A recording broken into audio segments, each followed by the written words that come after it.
question of the reserve fund and how that works and what we might be doing to it this session. You have a bill. You've been talking about it. Tell our viewers a little bit about that.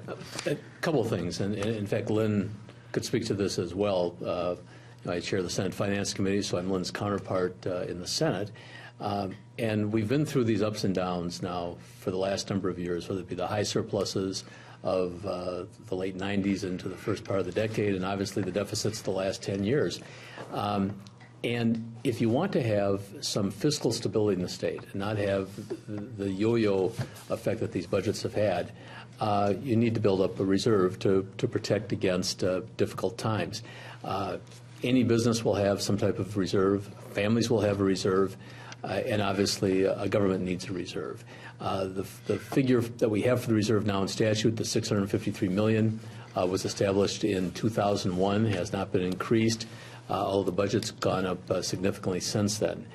Any economist in the state will tell you that one of the things you can do to most protect the fiscal stability of Minnesota is to provide a solid reserve. Today in the Finance Committee, when we heard the bill, not just myself, but Senator Skoye's bill, who chairs the Tax Committee, where historically the reserve account has been, and so it was actually Senator Skoye's bill that we passed out of the Finance Committee to the Tax Committee.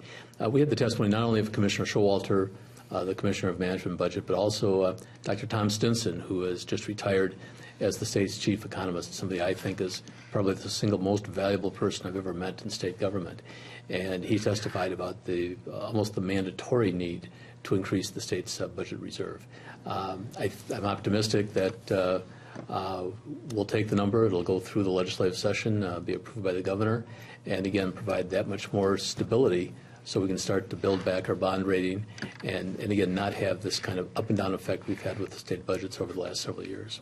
Well, I would agree that a reserve is healthy. The only thing that I would add to what Senator Cohen was saying is that we were fortunate enough to be able to provide the filling of the cash flow account as well. So we have both the formal reserve and cash flow account. So together they're at about $1 billion. Now that sounds like a big number, but when you look at the size of the state budget and the fluctuation that can sometimes take place, probably better to have a larger reserve than what we currently have.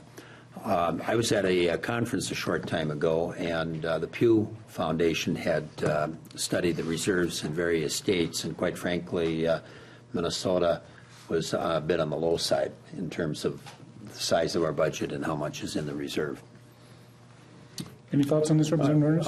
I only that I would agree that we do need a reserve, and it has been where we've gone to find some extra money in an emergency, and I think that's what it's for. I don't know what the magic number is as far as how much needs to be in there. It's hard to project even with the current surplus projection, how accurate that's going to be. So, I guess I support having as much in there as possible, but I have it a reasonable amount so that, $1 billion in reserve may be too much. I don't know. But you would know better than I in that position that you have, perhaps. Senator Weber?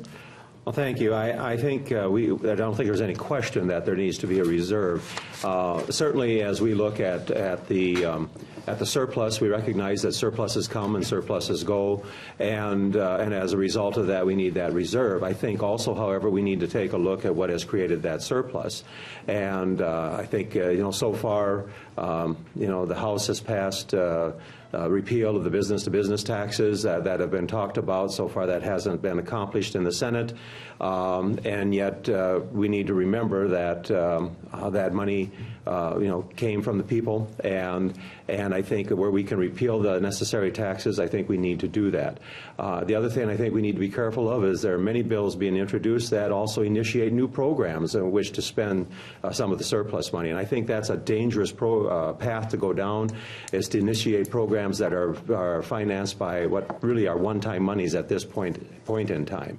And therefore, we need to look at the reserve. We need to maybe look at some of our capital needs with infusion of one-time money. If I may, on the question of the cash flow, I think it's important to distinguish between the cash flow account and the reserves.